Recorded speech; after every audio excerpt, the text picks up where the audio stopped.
al reino de Dios.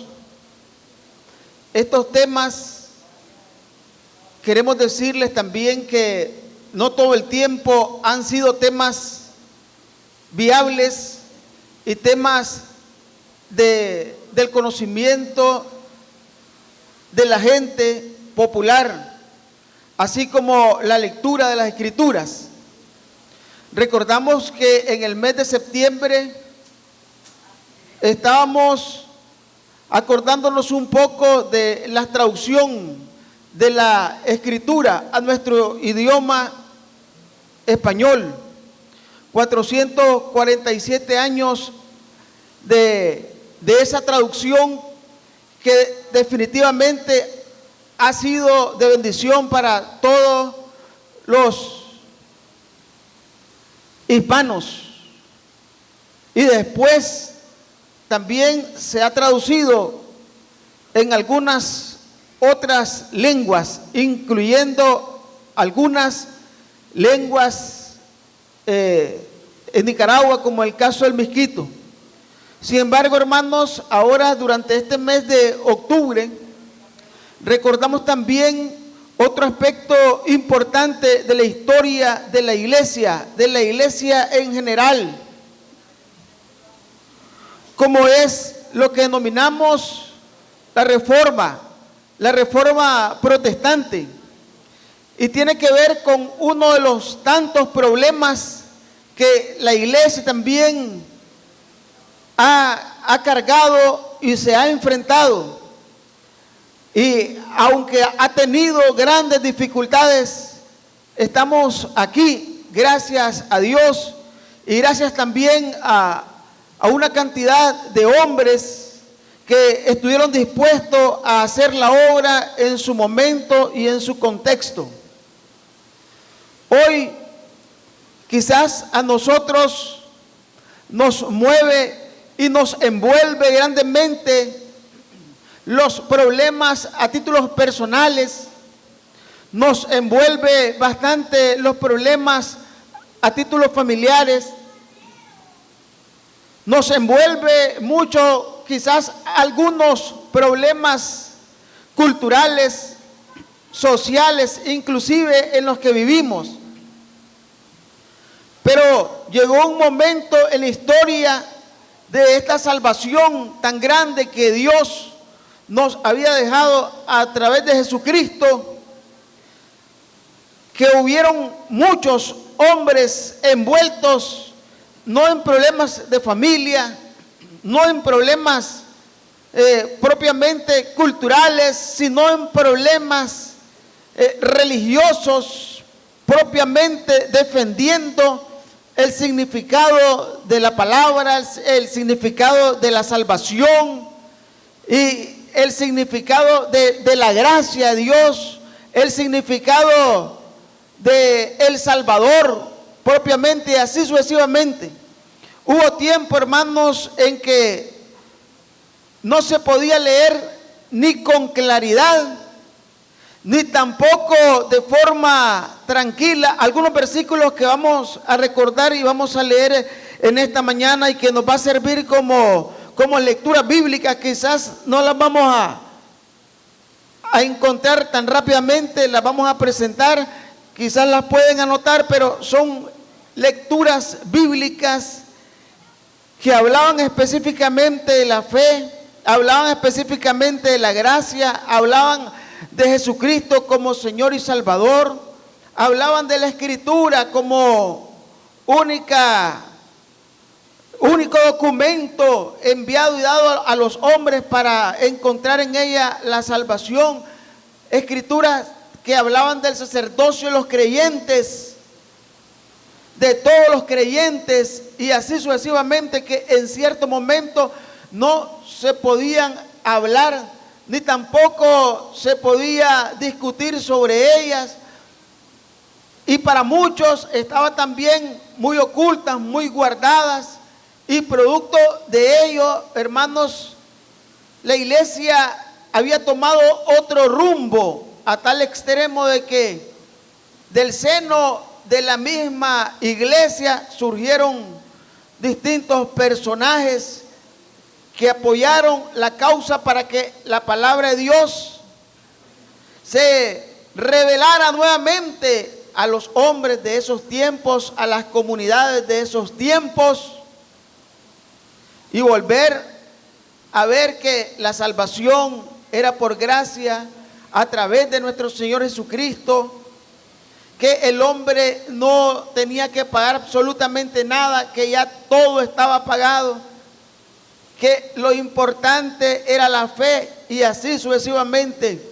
Hoy para nosotros son temas como sencillos, y a veces, si ustedes quieren, los tenemos como relegados, pero no, son temas que son la parte fundamental de nuestra fe, es la parte fundamental de nuestra confianza en Dios, y son versículos y textos que nos garantizan esta salvación. Por eso he titulado, hermanos, la reflexión de esta mañana como la importancia de la reforma, sus consecuencias y al final algunas lecciones que podemos aprender de esta historia. Hace 499 años, un día como la próxima semana, 31 de octubre de 1517, uno de los tantos reformadores, Martín Lutero, sacerdote agustino, después de reflexionar y analizar la escritura, esta escritura que tenemos nosotros a mano, se dio cuenta que en realidad la salvación no era por obra, por más que se latigara, por más que se ayunara, por más que se restringiera de muchas cosas, en realidad ya estaba escrito la forma, la fórmula, etcétera, de la salvación, cómo se podía entrar al reino de Dios, quién era el único mediador entre Dios y los hombres, y lo único que necesitaba uno, el ser humano, es la fe para poder obtener esa salvación tan grande. Vamos a leer algunos versículos bíblicos como Romanos 1:16, 17, que dice: porque no me avergüenzo del evangelio, porque es poder de Dios para salvación a todo aquel que cree, al judío primeramente y también al griego. Romanos 3:22, una serie de lecturas que no se leían con mucha frecuencia en aquellos tiempos. La justicia de Dios por medio de la fe en Jesucristo para todos los que creen en Él, porque no hay diferencia. Romanos 3:28, concluimos pues que el hombre es justificado por fe sin las obras de la ley. Romanos 5:1, justificados pues por la fe, tenemos paz para con Dios por medio de nuestro Señor Jesucristo. Por quien también tenemos entrada por la fe a esta gracia, en la cual estamos firmes y nos gloriamos en la esperanza de la gloria de Dios. Efesios 2:8 dice: porque por gracias sois salvos por medio de la fe, y esto no de vosotros, pues es don de Dios. Se muestra en ese versículo la gracia y la fe. Romanos 10:10 dice: porque con el corazón se cree para justicia, pero con la boca se confiesa para salvación. Hechos 4:12, y en ningún otro hay salvación, porque no hay otro nombre bajo el cielo dado a los hombres en que podamos ser salvos, hablando de Jesucristo. Romanos 3:24 dice: siendo justificados gratuitamente por su gracia mediante la redención que es en Cristo Jesús. Y de la escritura respondió entonces Jesús y les dijo: de cierto os digo, no puede el Hijo hacer nada por sí mismo, sino lo que ve hacer al Padre, porque todo lo que el Padre hace, también lo hace el Hijo igualmente. 5. El versículo 39 habla específicamente de escudriñar las escrituras, porque a vosotros os parece que en ella tenéis la vida eterna. Y Romanos 15:4 dice, porque las cosas que se escribieron antes para nuestra enseñanza se escribieron, a fin de que por la paciencia y la consolación de las Escrituras tengamos esperanza. Y un último versículo en 2 Corintios 5:19, Dios estaba en Cristo reconciliando consigo al mundo, no tomándoles en cuenta a los hombres su pecado, y nos encargó a nosotros la palabra de la reconciliación. En estos versículos, hermanos, que hemos seleccionado específicamente, aparecen los temas de fe, aparecen los temas de la salvación por gracia, aparecen los temas de que Jesucristo y que no hay otro Salvador, porque Él fue el que murió y resucitó. Aparece el término de gracia como un término en el cual la salvación se obtiene específicamente solamente por gracia, sin necesidad de que nosotros tengamos que hacer algo.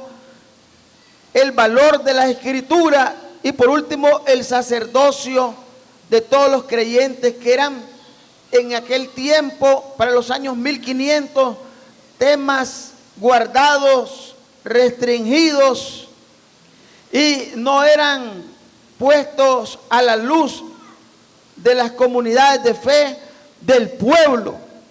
Y entonces había la oportunidad, la tentación, y había también el momento oportuno para introducir en realidad herejías y creencias que no venían al caso de la Escritura. Como en otro momento le hemos dicho, las indulgencias, los pagos por los perdones específicamente,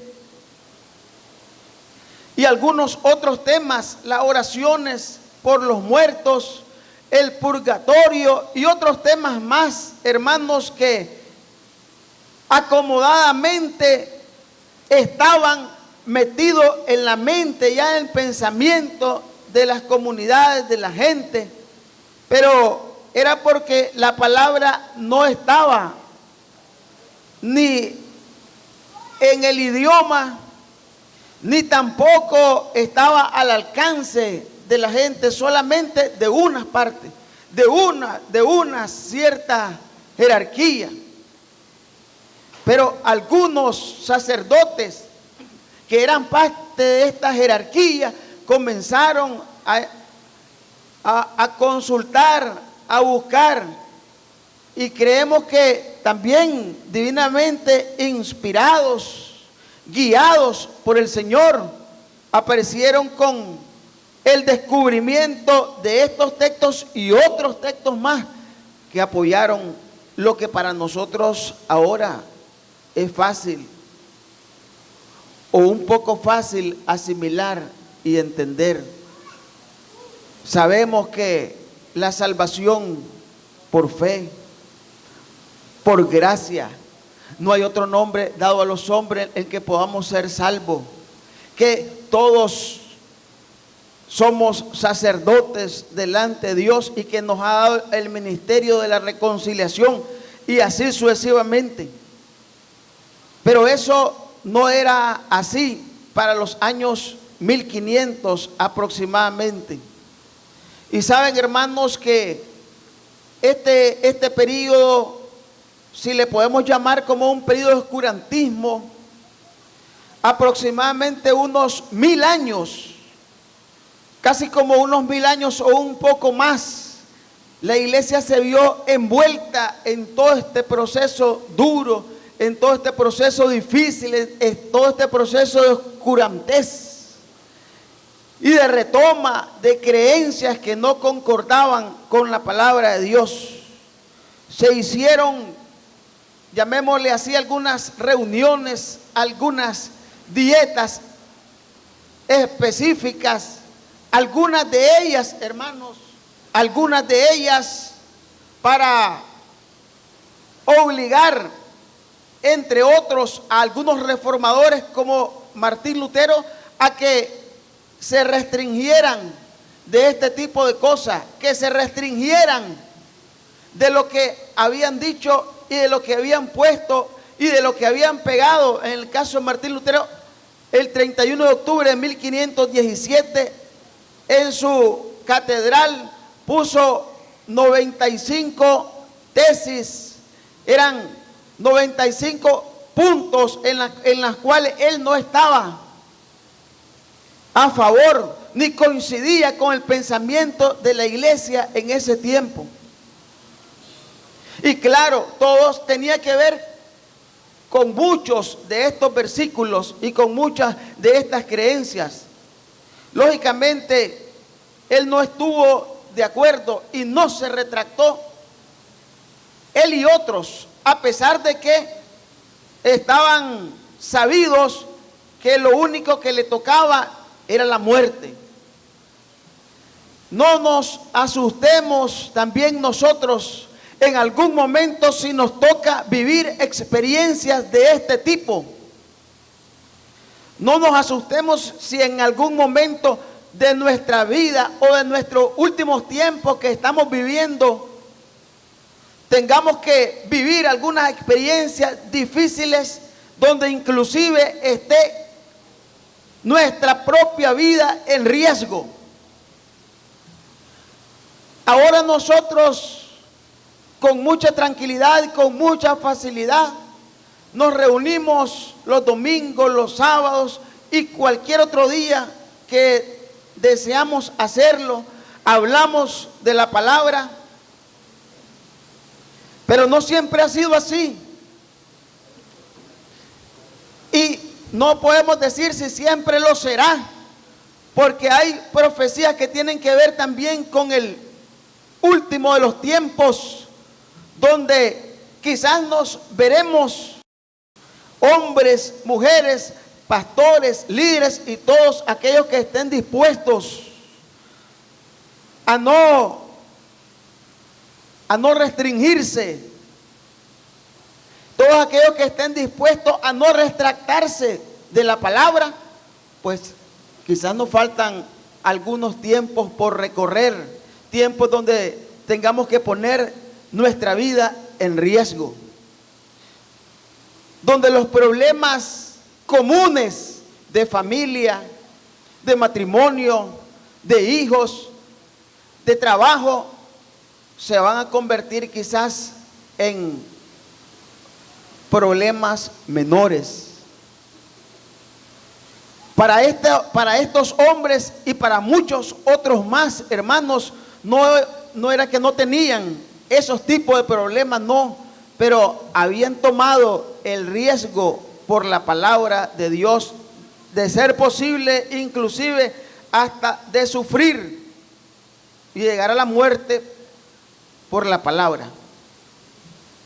De 1517 en adelante comenzó entonces la iglesia, tal vez no a dividirse, pero sí, hermanos, grupos comenzaron a salirse y a separarse.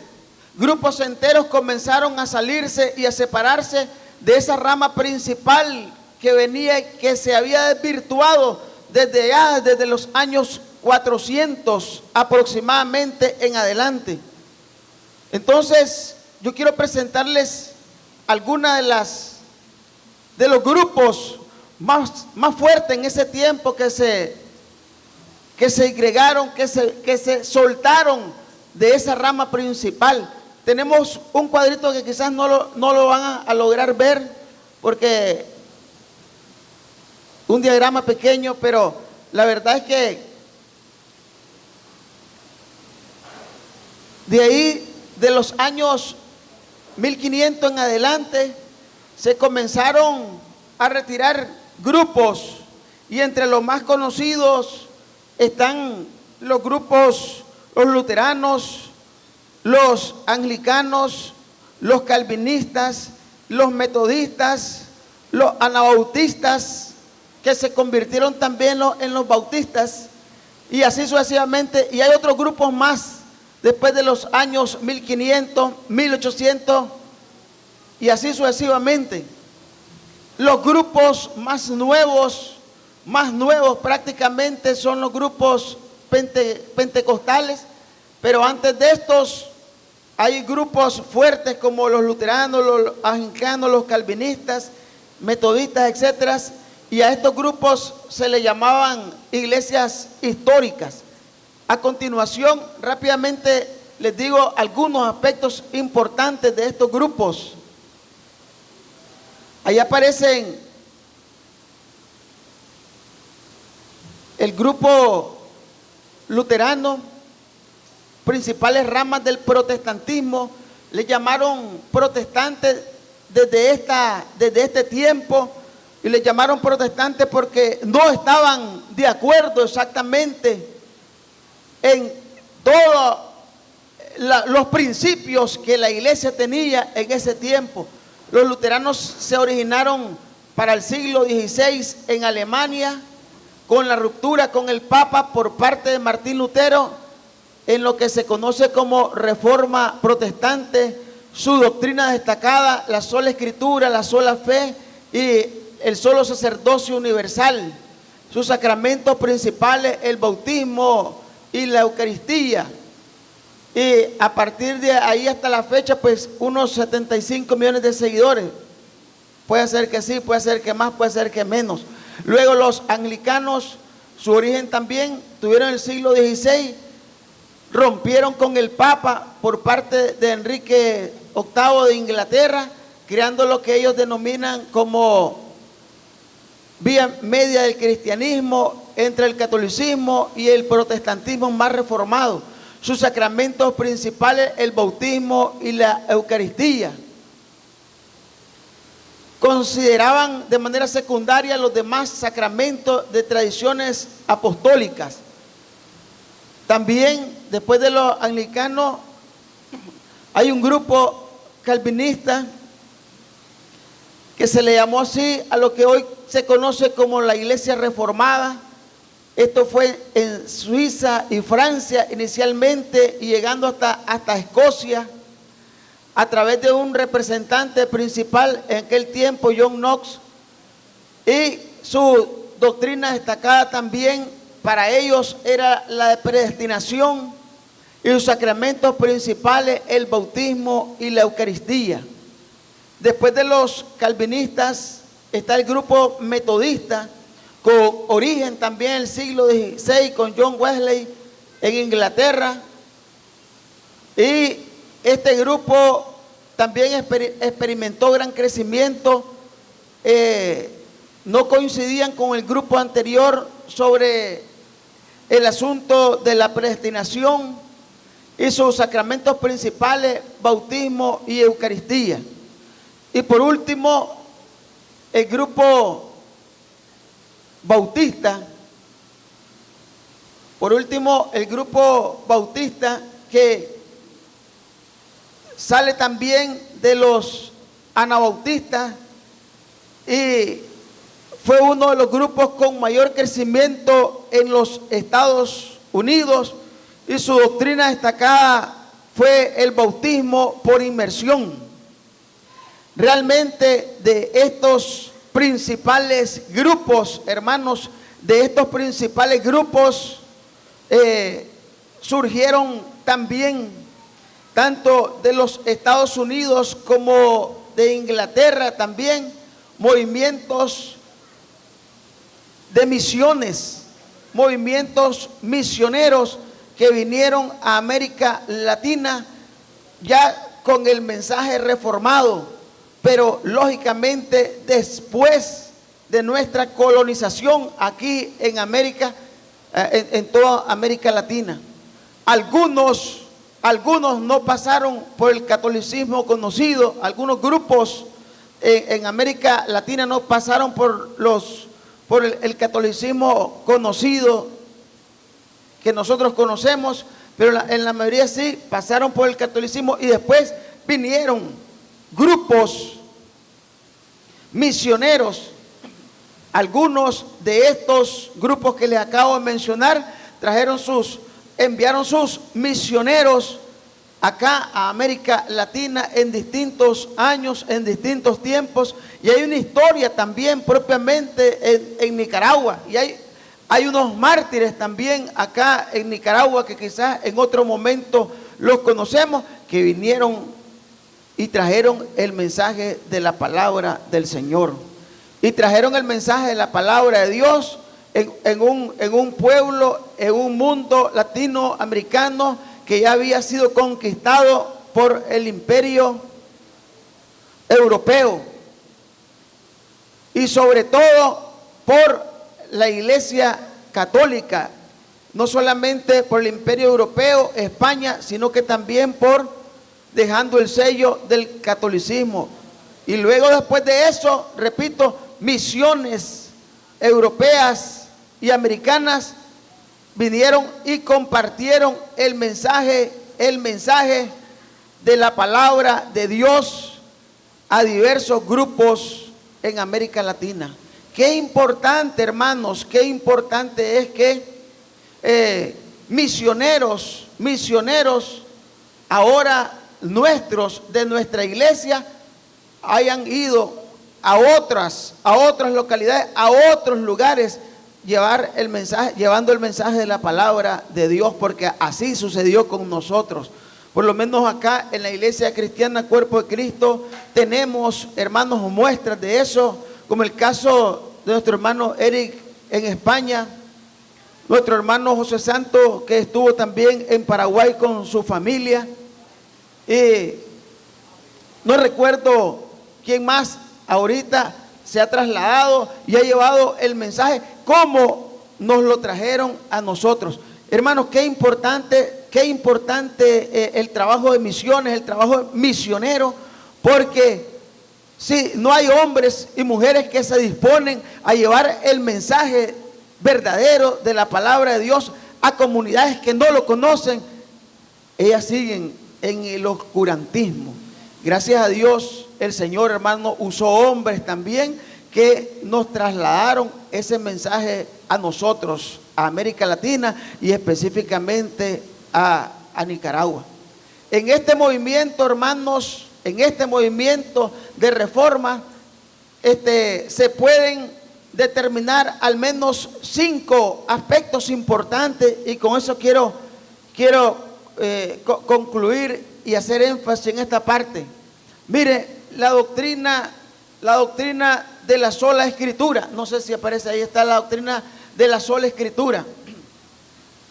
Inspirado, hermanos, estos reformadores, en que una de las cosas importantes en que se debía creer y basar su doctrina es en la escritura, la creencia en que toda fuente de autoridad en materia de fe debe estar extraída con exclusividad de la palabra de Dios, la Biblia.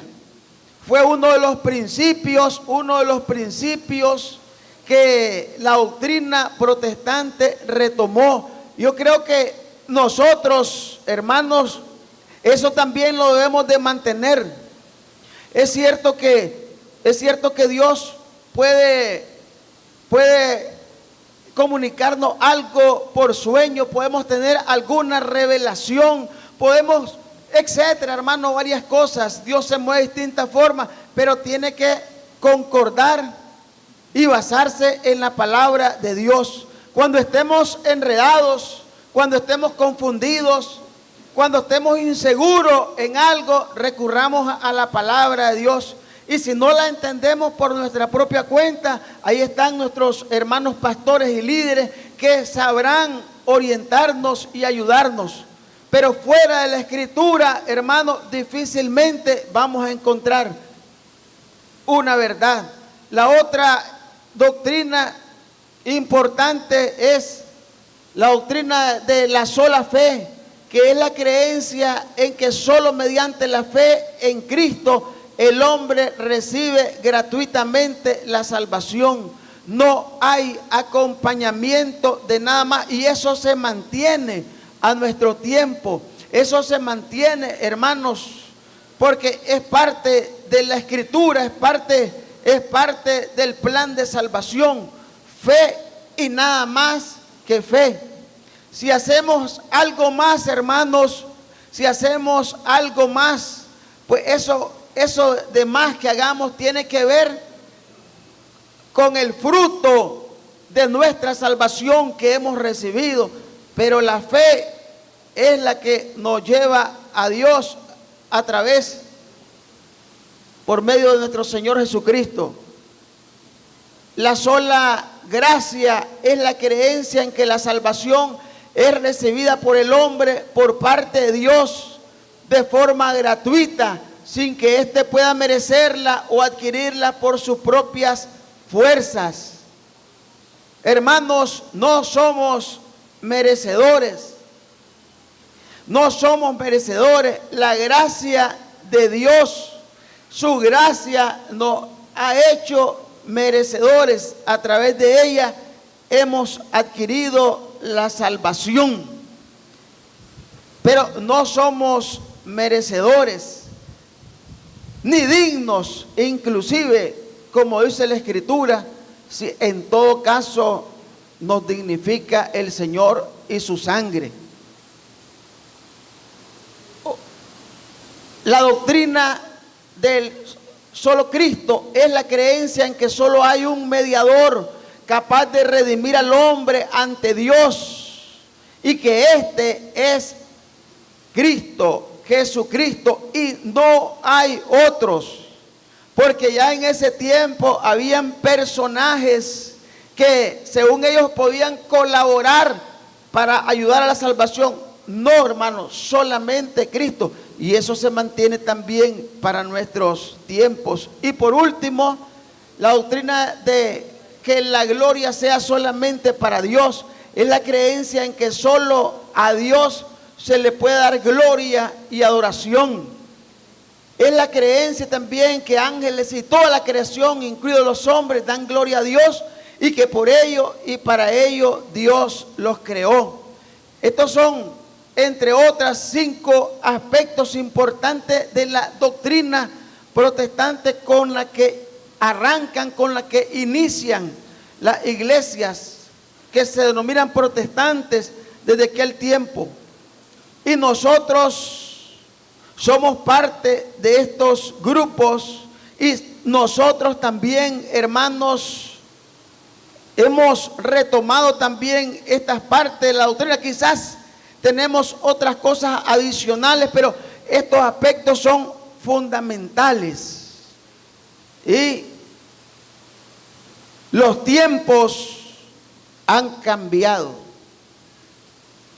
Quizás, hermanos, los años 1500 en adelante y las dificultades que se presentaron en ese tiempo son distintas a las que se presentan en este año o en este siglo XXI, año 2016. Pero sepa una cosa: el adversario es el mismo y será el mismo siempre, y tendrán las mismas intenciones: apartarnos de la verdadera fe, apartarnos de los principios fundamentales, apartarnos, hermanos, de la realidad de la palabra,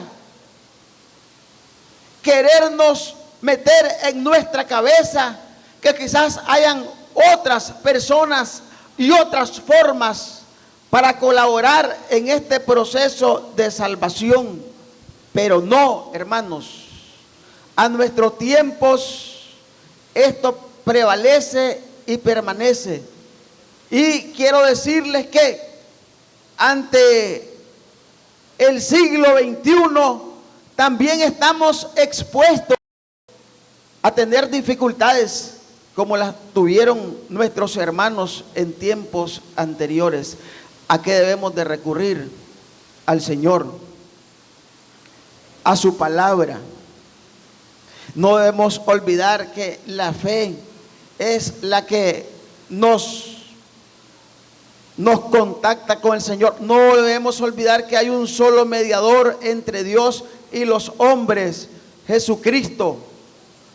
No debemos de olvidar, hermanos, que el Señor ha hecho todo por nosotros, que no somos merecedores. El Señor Jesucristo ha hecho todo por nosotros.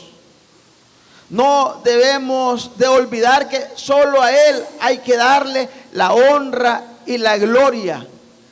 Vengan corrientes de donde vengan, lo que debemos acercarnos es a Jesús, a Dios, a través de su palabra, y no olvidar que Él es también el Dios de los tiempos. Y durante los diversos tiempos que ha vivido la iglesia, el Señor ha estado ahí. Desde el principio, en los años 1500 y así sucesivamente hasta nuestros tiempos, el Señor está ahí.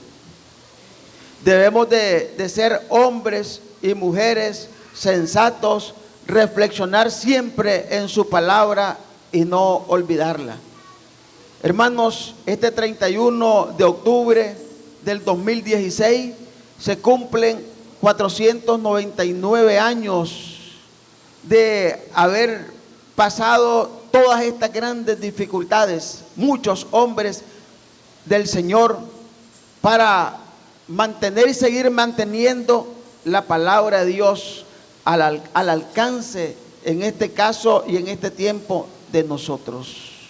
Aprovechémosla al máximo, leámosla, instruyámonos, preparémonos, porque no sabemos qué nos va a deparar el futuro. No sabemos cómo viene el futuro, hermanos, y debemos de apropiarnos de la palabra. No sabemos si dentro de no mucho tengamos que poner en riesgo inclusive nuestra propia vida por causa de la palabra. No sabemos si dentro de no mucho, hermanos, los problemas que hoy muchas veces nos agobian, los problemas de casa, los problemas de hijos, los problemas familiares, esos van a ser y van a pasar a segundo plano por causa de los principales problemas, la palabra del Señor, la historia de la salvación. Le damos gracias a Dios por este momento, por esta oportunidad, y lo único que nos queda, acercarnos a la palabra. Los tiempos no son los mejores. Los tiempos que vendrán, hermanos, no son quizás mejores que los que ya hemos vivido, pero el Señor está con nosotros. El Señor está con nosotros y con todo su pueblo. Vamos a ponernos de pie. Vamos a darle gracias al Señor por refrescar estos aspectos de nuestra vida cristiana, de nuestra vida protestante, de nuestra historia, hermanos, y pedirle al Señor que si a nosotros en cualquier momento nos toca vivir tiempos duros y difíciles como vivieron nuestros antepasados, podamos hacerle frente y dar testimonio también y ponernos en la brecha y estar dispuestos inclusive hasta ofrecer nuestra vida por lo que venga. Padre nuestro, te agradecemos en esta mañana. Gracias, Señor, por la oportunidad de vida que nos das. Gracias, Señor, por todas las oportunidades, Dios mío, que nos has dado históricamente. Gracias, Padre, por la cantidad de hombres y de mujeres también, Dios mío, que estuvieron dispuestos al sacrificio, estuvieron dispuestos a arriesgar su propia vida, Señor, para que ahora nosotros también pudiéramos con toda facilidad, con toda tranquilidad, Señor, leer la palabra y entender también el proceso de salvación y estar claro, Dios mío, de cómo podemos entrar al reino de Dios, de quién es nuestro único Salvador, de que solamente por la fe, Dios mío, de que no somos merecedores, Señor, sino por tu gracia, y así sucesivamente. Te pedimos, Padre, también que no nos quedemos con esta palabra, que la transmitamos, Señor, que nosotros como sacerdotes también universales podamos llevar el mensaje a otras comunidades de fe. Ayúdanos también a entender, Señor, que podemos convertirnos en hombres y mujeres, misioneros y misioneras también, para llevar el mensaje así como otros lo trajeron a nuestras tierras. Muchas gracias, Padre, en esta mañana. Y toma control siempre de nuestras vidas y ayúdanos a prepararnos, Señor, para estar dispuestos en cualquier momento, Señor, si es posible, a arriesgar nuestra vida por causa de la palabra. En el nombre de Cristo Jesús te agradecemos. Amén. Que el Señor nos bendiga, hermanos, y nuestros hermanos con nosotros.